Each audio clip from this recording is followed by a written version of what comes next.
Okay, we are ready to go. So what we're going to do today is we're going to start up on specific areas of cognitive psychology. So we're going to start on one of the most researched areas of cognitive psychology, which is attention. And over the next few weeks, we're going to delve into different areas like perception, memory, thinking. Now that we have an overview of what cognitive psychology is all about and how we're going to think about the mind and how the mind operates, now we're able to delve into specific areas to specifically see what are the representations and strategies that are used to understand things like our ability to attend to different stimuli. So that's what's on schedule for today. So we're going to start off with just what is attention. So much like we had to define what is the mind, what is thinking, when we looked at the physical symbol system hypothesis, for most of things in cognitive psychology, we need to have a definition of what that process or phenomenon actually is. So everybody knows what attention is. Everybody's been told to pay attention before, and you knew exactly what was being asked of you. But when you try to define it, you really have to make sure that you have it down in concrete terms. So we're going to take a look at attention, the idea of serial versus parallel processing. We're going to take a look at examples of serial and parallel processing live in class with face perception and a visual search. We're going to see the limits of your attention when we take a look at two change detection examples. And then we're going to wrap it up with a discussion about where does this attention actually come from. And we're going to see that there's two major types of attention. One is stimulus-driven, and the other one is goal-driven. All right, so what is attention? What is attention all about? Well, attention has to do with the ability to process specific aspects of the information that you're exposed to. So, for example, here we have an image of the School of Athens by Raphael. And in this image, there are tons of information. There's just an overabundance of information. We have many, many individuals here. And you cannot possibly hope to process them all at once. But if I start asking you specific questions, if I start giving you specific goals, such as can you locate Leonardo da Vinci?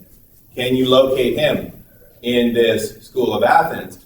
Well, then what you would do is you would start scanning through the faces of all of these individuals until you came across that individual right there. And you would see that Raphael put his teacher, put his mentor and master in this photo, in this painting. But you need to use your attention to find that particular instance. If you are a fan of retro 1980s hair bands, you might be familiar with the work of Guns N' Roses. And their cover for the album Use Your Illusion 2 was taken from the School of Athens.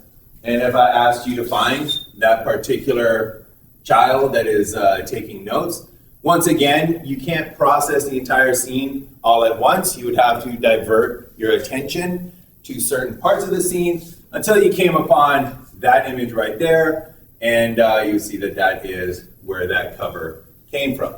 So attention is something that we use daily in our lives.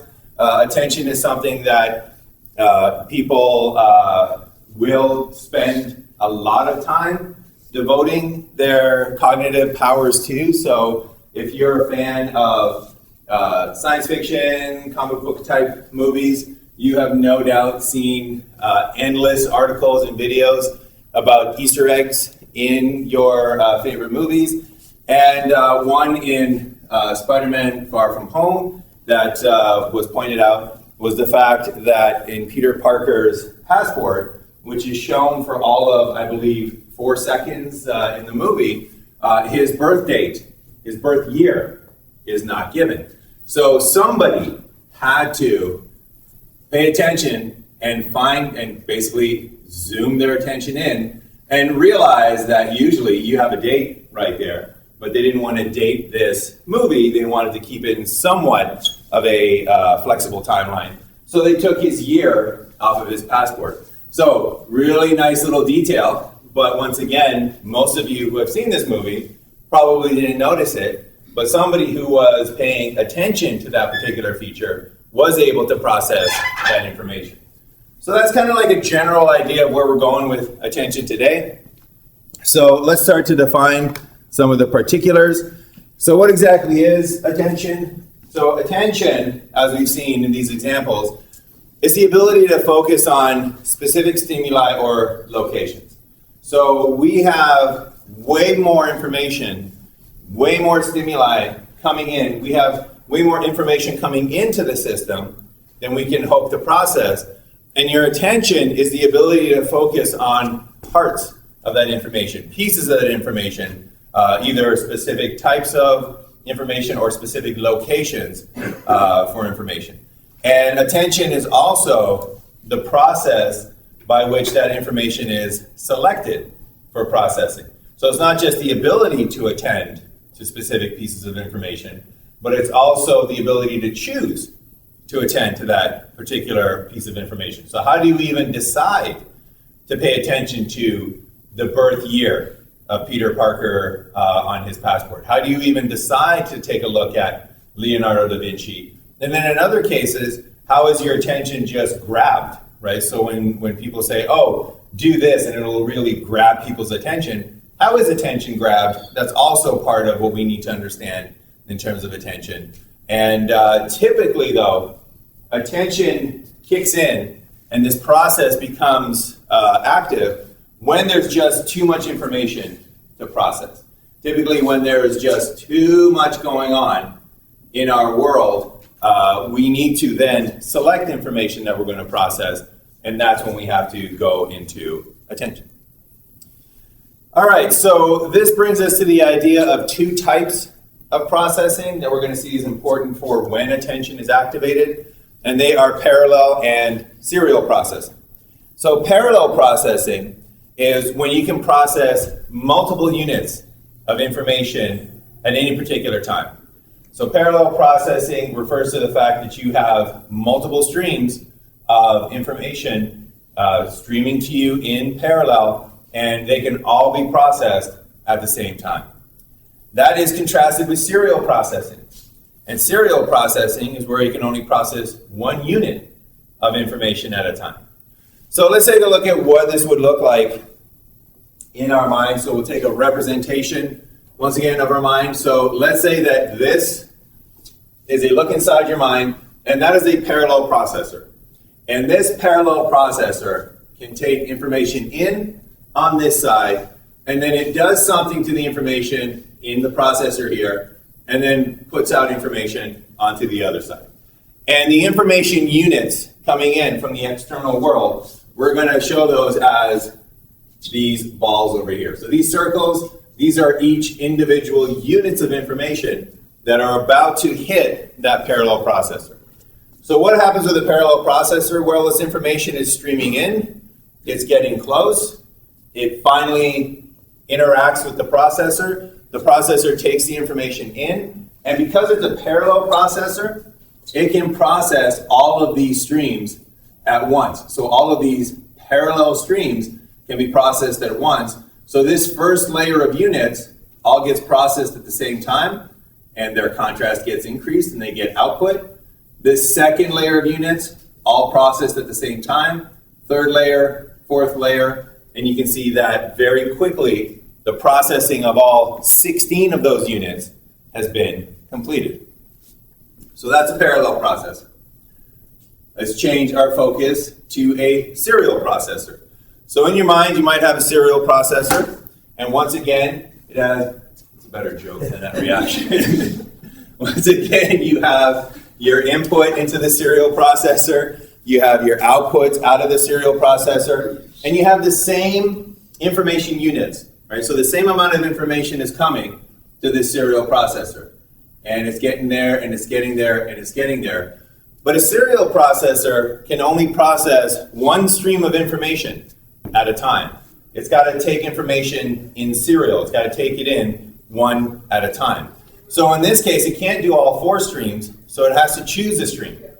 And it chooses, let's say, the blue stream, and it processes that information, and it processes all 4 units, and then it's ready to take in the red stream, and it can start processing those units, and the blue stream continues on to another location, and then it's ready to process the green stream, and it takes in those units, and then finally, once the green stream is done processing, it is ready to take in the purple stream and to process those units as well.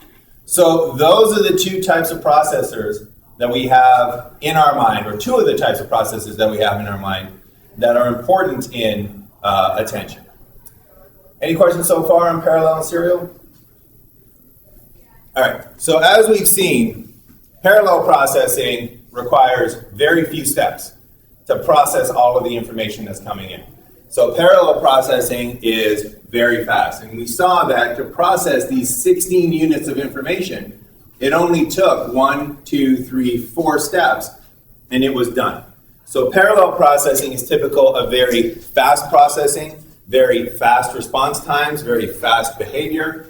If you're doing something very, very quickly, chances are you're doing it in a parallel processing manner. On the other hand, serial processing, as we saw, took many steps. So these 16 units were processed in 1, 2, 3, 4 steps with a parallel processor. Those same 16 units took 1, 2, 3, 4, 5, 6, 7, 14, 15, 16, 17, 18, 19 steps with the serial processor. So way more steps with the serial processor than the parallel processor, way more time to process all that information, way more time before you can make a response or do a behavior. So if you find yourself thinking a lot about something or taking a lot of time to make a particular reaction, chances are you're dealing with a serial processor, a task that requires serial processing. All right, so we have those 2 processors. Notice that in our definition of attention being a selection of which information to process, you do not need attention when you're dealing with a parallel processor. I got to attend to which one is which again. You do not need attention when you're dealing with a parallel processor because no choice of what information to process needs to be made. For a serial processor, you need attention because you need to make the choice of out of these 4 streams of information, I'm going to attend and process the blue stream, and then I'm going to choose to attend and process the red stream, and you have to make that choice in terms of your stimulus. Okay, so let's take a look at a couple of examples of parallel and serial processing. We're going to start off with face perception. And what I'm going to do is I'm going to show you 2 faces coming up. And what I would like you to do is put your hand up as soon as you know which face is the weird face. So from where you are, if the face on this side is the weird face, put your right hand up.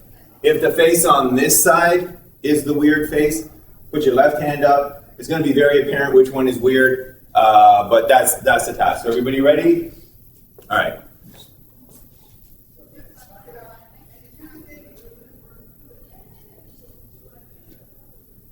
Okay. All right. So we got everybody up. Everybody's hands up. It's the right face. That's correct. So that took probably around 10 seconds. Okay. It took a while for everybody to realize which face was weird. Let's try that one more time. Okay. Once again. If the face on the right, your right, is the weird face, put your right hand up. If the face on your left is the weird face, put your left hand up. Let's see how long it takes this time. All right, almost no time whatsoever. Everybody was up in about a second. So that indicates that one of these tasks was parallel processed and another task was serial processed. So the explanation for this inverted face effect, it's not even close. Clearly, that's something went wrong with that particular face. But it's not as apparent when you see it here. And the reason for that is because in this situation, you are being put into a very unusual circumstance. you're being put into a situation that you have not developed a parallel processor for, and that is to look at inverted faces. So in our day-to-day lives, we very rarely come across this situation. And in fact, if you just take a look around the room right now, 100% of the faces are correctly oriented upright faces. It is very rare to come across a face that is upside down like this. And what that means is that as we developed our minds, we did not develop a parallel processor for this situation because it just wasn't important. It hadn't come up a lot in our daily lives. What that means is that when you are comparing these faces here, you have to do it piece by piece. You got to go information piece by information piece. You got to take a look at these eyes, and you got to say, is there something wrong with these eyes? And notice, because they use real eyes, just inverted, there's nothing wrong with that particular eye. That's actually a great, looking eye. What is wrong is that it's upside down. But you have to put that together. You have to analyze that piece. You got to analyze that piece. You got to analyze that piece. You got to analyze the pieces together and see what the relations are between them. And while you're doing each of these individual pieces of stimulus information processing, the time is adding up. And it's adding up. And 5 seconds goes by, 6 seconds go by, and finally 10 seconds go by, and everybody's hand was up by that point. Compare that to the upright face. We encounter this all the time, right? Like I said, 100% of the faces in this room, upright faces. So we have dedicated parallel processors that can process a face and take in all the information all at once. We don't have to take in the eyes and the nose and the mouth and the forehead piece by piece by piece. We can process the whole thing all at once. And when you can process the whole thing all at once, then it's immediately apparent that this is incorrect and that this is the correct version of the face. So again, this is an example of parallel processing, and everybody got it almost immediately. Inverted faces, serial processing took way longer to do. All right, any questions on the face example? All right, so for this next example here, we're going to do a little bit of a visual search example. And what I'm going to do is I'm going to graph this one out. And we're going to do the hands up thing once again. So in this case, we're going to have time up here on the y-axis, and we're going to have distractors down here on the x-axis. So this is going to be a visual search challenge. And what I want you to do is I want you to find the B. So your target is the letter B. And it is going to be hidden among distractor P's, right? So you're going to see a B somewhere on the screen. There's going to be P's elsewhere on the screen. And what I want you to do is, once again, as soon as you see the B, put your hand up, and we'll see how long it takes to get the entire class's hands up. Everybody ready? All right, that didn't take very long at all. So we got two distractors here. And it took all of, let's say, just 1 second. We'll estimate this. All right, so it took 1 second when we had two distractors. We're going to graph this as B's. Okay, so we're going to make it a little bit more difficult. Everybody ready? You're looking for the B?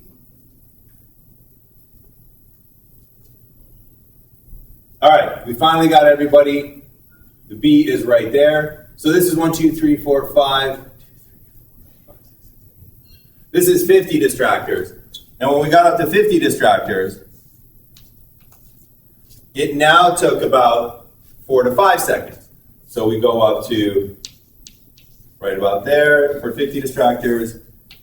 There's your B. All right, we're going to do it one more time. Everybody ready? And go. All right, finally got everybody. Okay, so the B is right there. So now we got 1, 2, 3, 4, 5, 6, 7, 8, 9, 10. We got 100 distractors. And this time it took even longer. That one took about 6 seconds, I would say. And we have this relationship right there. So you can see that when you're looking for the B's, the more distractors there are, the longer it takes you to find the target that you're looking for. So that's one type of processing. Let's take a look at another type of processing. So we're going to go through this again, but this time we're going to change up the letters. And what I want you to do is I want you to find the O. So we're looking for an O, and it's going to be among distractor X's. So once again, hands up as soon as you see it, and we'll begin right now. All right, so that was very quick. Much like with the two distractors for the B's, we got the X. Sorry, you're looking for the O's. We got the O rather quickly. All right, we'll go on to step 2. Everybody ready? All right, once again, super, super fast. We went up to 50 distractors, but notice you saw the O just about as fast as you did when there was only one distractor. Let's try it one last time.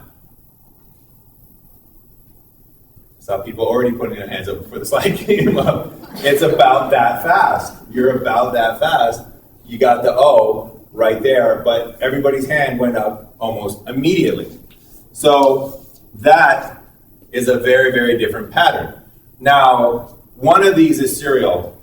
One of these is parallel processing. Question is, which one is which? Yep. The B's the processor one. The B is what type of processor? Wait, that'd be the serial. Serial, yes, exactly. So the B here is serial processing. And this is the pattern that you see with a serial processor. And the reason for that is because if you're serially processing this information, you have to go piece by piece by piece, right? You got to go part by part by part before you can actually find the B that you're looking for. So you got to go, I should have put it up here, but you got to go P. You got to analyze every single one until you finally hit that B, and it takes longer the more distractors that you have. For this one over here, it's parallel processing. And what that means is that when you have two items, you can process both of those items at the same time, and you know that's your O. When you have 50 items, you can process all 50 at once. You can take in that 50 streams of information, process the whole thing at once, there's your O right there. You got 100, you can take in all 100, process it all at once, there's your O right there. It doesn't increase when you increase more stimulus because you can process the entire stream and you can do it all at once. All right, any questions on parallel versus serial processing? All right. Okay. So when you're dealing with attention, and the reason that we have cognitive psychology as a science is oftentimes we tend to introspect to see whether or not we can do a particular behavior, or we introspect to see whether or not we can achieve a certain goal. And what we find in cognitive psychology is that we have really no idea how good, or usually how bad we are at doing certain tasks. And the reason for that is because we just don't notice things that are not important. We just don't notice oftentimes things that do not really make a difference, or just, it's an indication of our need for attention. So we're going to go take a look at change blindness here and change detection. And this is really a good example, and this was a very surprising example of, number one, how little of our environment do we actually process. And number two, because of that, just a massive importance of our ability to attend to different stimuli. So being able to attend is massively important, because otherwise our ability to process our world is just not really as high as we think it is. So we go through the world thinking that we're pretty much aware of everything that's going on, but when you take a look at studies like the ones in change detection, we see that we're really not that aware at all. So this is going to demonstrate how we can detect changes in our environment, the need for attention to detect these changes, and the need to specifically pay attention to information and process that information in order to indicate the change. So once again, we might think we're aware of stuff in our environment, but unless we specifically pay attention to that stuff and process that stuff, we have this illusion of awareness, but we're not actually aware. And it kind of shows the importance of choosing a specific area or amount of information, paying attention to that information, specifically processing it, and that is when we become aware. So we'll go through an example right now called the M something something W something something B. And for that, we are going to go to the computer here. So what we're going to do here is follow the instructions on the screen, and we'll see how we do as a class on this particular test of awareness. This is an awareness test. How many passes does the team in white make?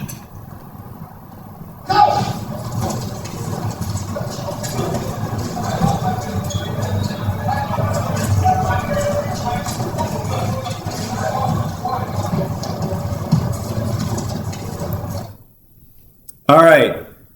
How many passes did the team in white make? 13? Anybody disagree with 13? Okay, so we have a consensus here. There was 13 passes done by the white team. Okay. Hands up. Don't say it, but hands up if you notice something a little weird, something out of the ordinary. Okay, so we have a small subset of the class, definitely less than 50%. Notice something a little weird in this video.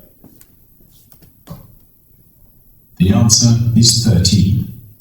Okay, so first off, you are asked to attend to the players in white making passes, and we got that correct. You were able to process that information, and you saw that there were 13 passes made. But did you see the moonwalking bear? All right, so everybody with your hand up, I'm assuming that that was the weird thing that you were referring to, and you noticed this moonwalking bear. Somehow you were able to process this moonwalking bear and say to yourself, you know, that's kind of weird. I wouldn't have expected that. Anybody that didn't have their hand up somehow missed this moonwalking bear. And what change detection really showed us is the importance of attention in detecting things in our environment. Because this isn't a bear that was somewhere off in the distance. This isn't a bear, you know, that was like a little small part of the scene. This is a bear that you couldn't possibly miss if you were looking for that bear. So now that you know that there's a moonwalking bear, you'll see that it's very easy to detect.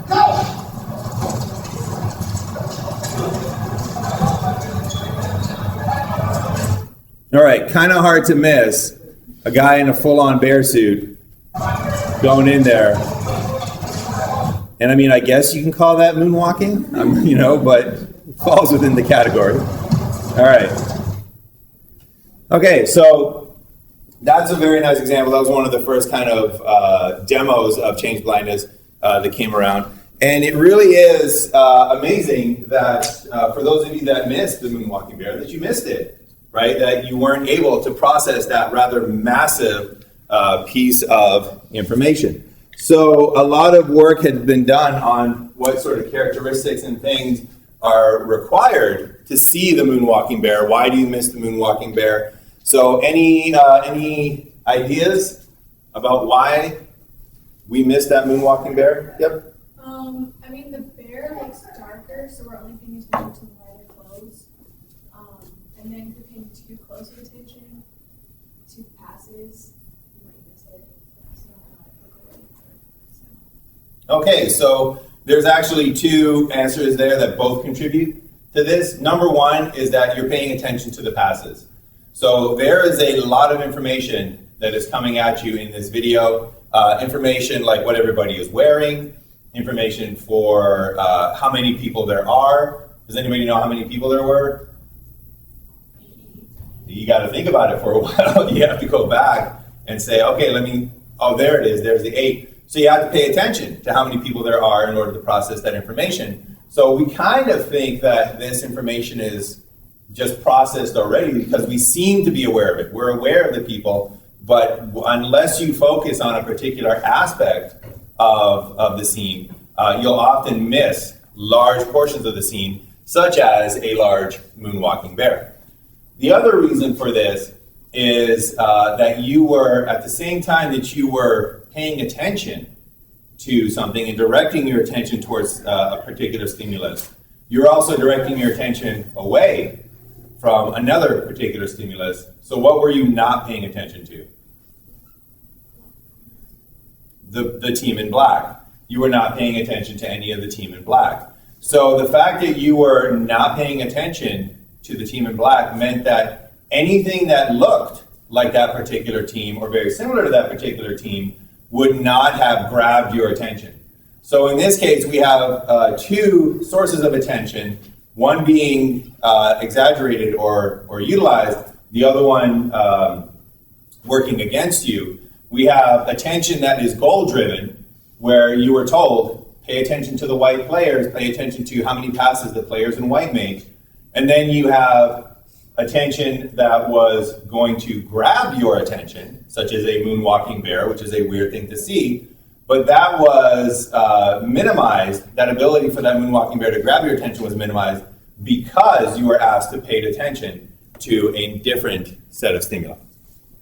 All right, so that kind of touches on this next one. Would you have noticed the moonwalking bear if you focused? Would you be more likely to notice the moonwalking bear if you focused on the team, let's just say the team in black? And studies have shown that, yeah, you are more likely to find or see that moonwalking bear if you're focusing on the team in black making passes, because once again, the bear more falls into that category that you are directing your attention towards, that you have that goal-driven attention for. So what does this say about the way that our attention works? Let me ask you, I'll ask this in a different way. Was anybody surprised that they missed the moonwalking bear? Would anybody have, I guess that's another way of saying you would have expected to have noticed something as extreme as this moonwalking bear outside of this demonstration. And this is what change detection really sort of revolutionized in cognitive psychology. It really shone a spotlight on just how little of our environment we actually attend to, how little of what is out there we actually process. And we have this, and the reason you were surprised is because we have this illusion that we process the information. We have this illusion that we're aware of our environment, but we're really not. We're really not aware of it unless we specifically ask or direct our attention to process different parts of that environment. All right, so we process information that indicates change. That's how we can actually notice a change. And for some of you, in case you've already seen that one, and I know that some of you have probably seen the moonwalking bear before, or if you hadn't seen it and you want one more chance to tackle one of these change detection scenarios, what we're going to do is we're going to see another video, and for those of you that have had my P211 class, you'll have seen this one. But in this next video, what I want you to focus on is, does the inspector's coat change? So this is the video in question, and here's the inspector. And what I would like you to do is answer the question, does the inspector's coat change during this scenario? Clearly, somebody in this room murdered Lord Smythe, who, at precisely 3:34 this afternoon, was brutally bludgeoned to death with a blunt instrument. I want each of you to tell me your whereabouts at precisely the time that this dastardly deed took place. I was polishing the brass in the master bedroom. I was buttering his lordship's scones below stairs, sir. I was planting my petunias in the potting shed. Constable, arrest Lady Smythe. But how did you know, madam? As any horticulturist will tell you, one does not plant petunias until May is out. Take her away. It's just a matter of observation. The real question is, how observant were you? I jumped the gun there. All right. Seriously. Clearly, somebody in this room. Spacebar is not working. Okay. Hands up if you noticed the inspector's coat changing. All right. Everybody noticed the inspector's coat changing. Just like almost everybody got 13 passes for the basketball. So you direct your attention to a particular aspect of this scene, and you can very easily process it. And what color was the coat at the beginning? What color was it at the end? Tan, exactly. So we all got that right. We processed that information correctly. Good for us. 21 changes in this video. Did anybody notice any of the other changes? We got a few. Would you notice? All right, so there was a bear and it changed into a suit of armor. Yep. Portrait in the background changed. Yep. The flowers in the vase changed. In the back, yep. Clock on the floor changed. Stroke to 4. Yep. The dead guy and the butler. The dead guy changed and the butler He's changed. holding something else. The butler was holding something and then was holding something else. Does anybody know what changed in the butler holding? Yep. I think he was holding like a wine bottle at first, and then he was holding like some weird like runic staff of some kind. Okay, so maybe a wine bottle too, but Butler changed what he was holding. Any other? Yep. The maid, she was holding a broom and then she was holding a frying pan. All right, maid went from a broom to a frying pan. Yep. There's the lamp. The what?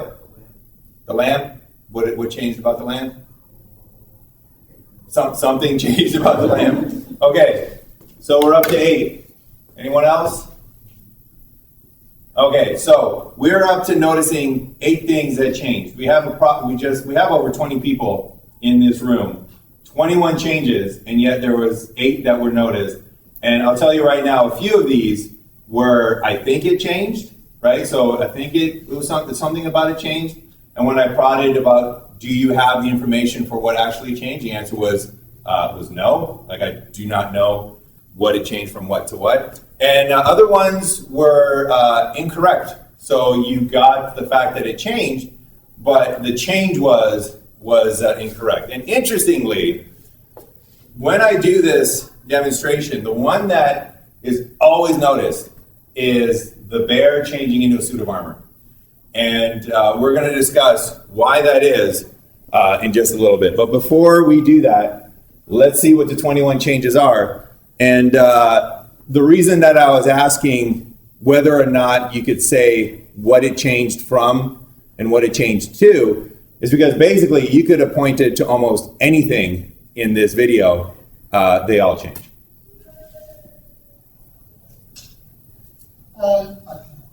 Clearly, somebody in this room murdered Lord Smythe, who, at precisely 3:34 this afternoon, was brutally bludgeoned to death with a blunt instrument. I want each of you to tell me your whereabouts at precisely the time that this dastardly deed took place. I was polishing the brass in the master bedroom. I was buttering his lordship's scones below stairs, sir. I was planting my petunias in the potting shed. Constable, arrest Lady Smythe. All right, massive changes. Just about everything changed. 21 different changes. We got 8 of them, kind of. But again, just shows you how little of the information that is coming in from your environment you actually end up processing. So as I mentioned previously, or just now, this suit of armor here is one of the ones that is typically noticed. It's one of the ones that people typically, if I ask, has anything changed? The suit of armor is noticed. What was it about the suit of armor that made you notice it? Sorry? When the camera Yes. So when the camera goes back to the suit of armor, it just got moved and it's still kind of doing this a little bit. And as we're going to see in upcoming classes when we take a look at perception, we are hardwired parallel processing to detect motion. Motion is a very important stimulus in the environment. Motion means that you are probably going to have to react to something pretty soon. And that is why if you ever try to grab somebody's attention, if you ever tell somebody, I'm going to grab a table at the restaurant, you're coming 30 minutes late, just come in and find me. Once you see them, once they walk through that door, what do? You wave at them, right? Exactly. You start putting in motion. Because motion, much like that suit of armor in motion grabs your attention. So immediately, when you're waving your hand and they're looking around the room, even if it's out of the corner of their eye, they're going to see that motion and it will grab their attention, and they'll be like, "Oh, there's my dinner party. There's my dinner guests." So that's what we're going to end today's meeting on. And what we're going to ask now is, we've seen how important attention is. We've seen parallel and serial processing. But the last thing that we're going to touch on today is, where does this attention come from? Because if you recall at the beginning, attention was the process by which we focus on different aspects of the environment, different stimuli, in order to process those stimuli. But then it's also the process by which we select that stimulus for processing. So it's not just processing a specific stimulus, it's also involved in selecting a specific stimulus. Basically, where does that selection come from? How does that selection occur? And two major sources of this, where that selection is made, are called exogenous and endogenous. So we've seen examples in the moonwalking bear of exogenous and endogenous attention. We've seen examples in the inspector of endogenous and exogenous attention. We're going to see one more time an example of exogenous and endogenous attention, and this is from one of my favorite movies of all time. It was a movie that was made in the 1900s, so don't be surprised if you haven't seen it. If you've seen it, it's The Matrix. So if you haven't seen it, I would highly suggest take a look at it, watch the first one, skip the next two. I hope the reboot is good. But this is an almost perfect example, textbook example of exogenous versus endogenous attention.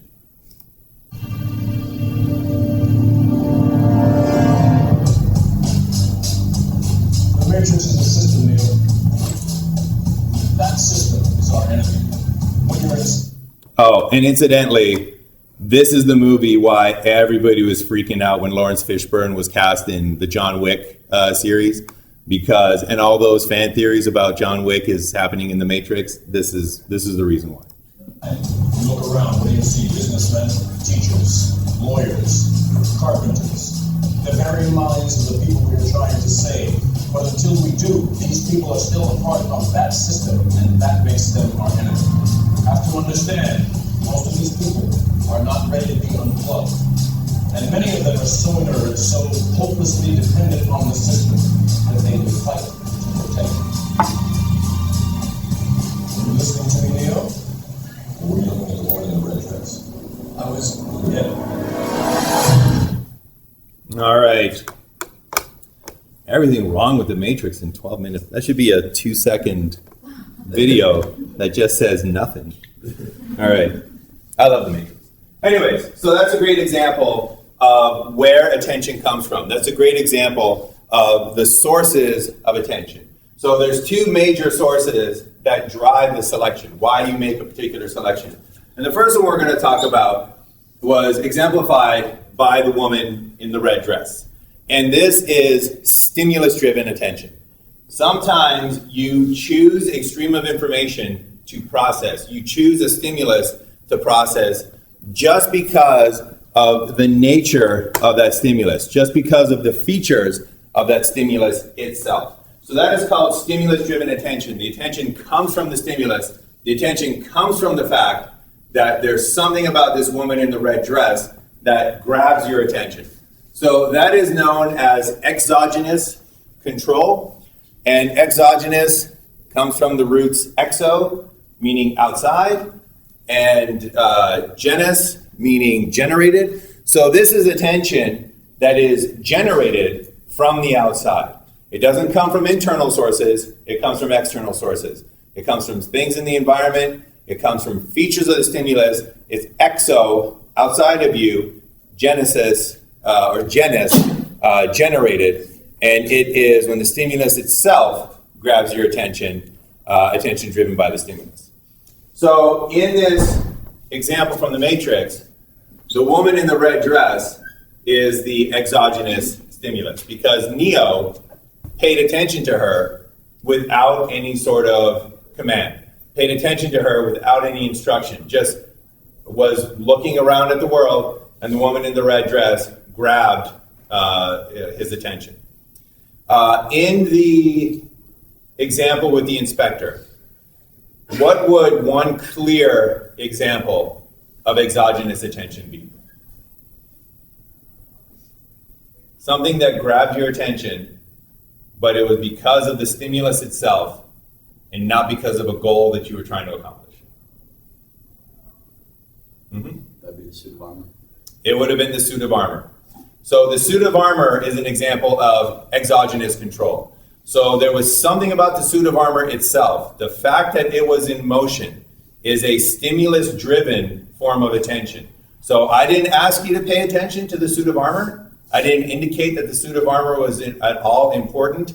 But the fact that that is the stimulus that is most often noticed is evidence that it's stimulus-driven. It's exogenous control. It comes from the outside. In the moonwalking bear example, the moonwalking bear is an example of exogenous control. So again, there's something weird about the moonwalking bear, something that grabbed your attention. And if you notice the moonwalking bear, you noticed it because of this exogenous control, because of this control that came from outside, a selection of the attention that came from the outside, specifically because of the characteristics of the stimulus. All right, so that is stimulus-driven control. The opposite of that, the other major source of attention, is goal-directed attention. And goal-directed attention is called endogenous control. So this time we got endo, which means inside, instead of exo, which means outside. So this is attention that comes from within. It's goal-directed attention coming from our own goals. And it is genus, once again, which is generated. And this is attention where we specifically move our attention on purpose, willfully, goal-directed. And your attention is driven by whatever your goal is at that point. So when, I'll just pop back the video real quick. All right, so once again, hopelessly dependent on the system that they fight to protect. All right, something about the woman in the red dress grabbed Neo's attention. That is exogenous control. He wasn't instructed to pay attention to her. It wasn't a goal of his to pay attention to her. Something about her grabbed his attention. He was processing that stimuli. That's exogenous control. Were you listening to me, Neo? Or were you looking at the woman in the red dress? I was, yeah. All right, that command from Morpheus, look again. That's endogenous control because now Neo has a goal. Now Morpheus has said, pay attention to the woman in the red dress. Pay attention to that particular stimulus. And now Neo is directing his attention towards that stimulus from within, from the inside. There's nothing grabbing his attention at this point because she is not even in view anymore. But his attention is still being directed towards her, but now it's coming from the inside. Now it's goal-directed attention.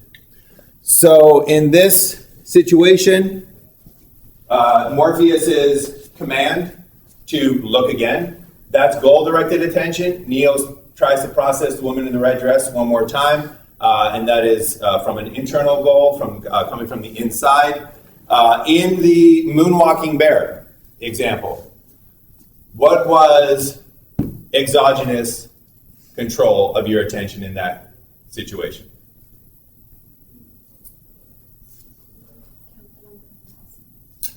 I heard count the number of passes. Exactly.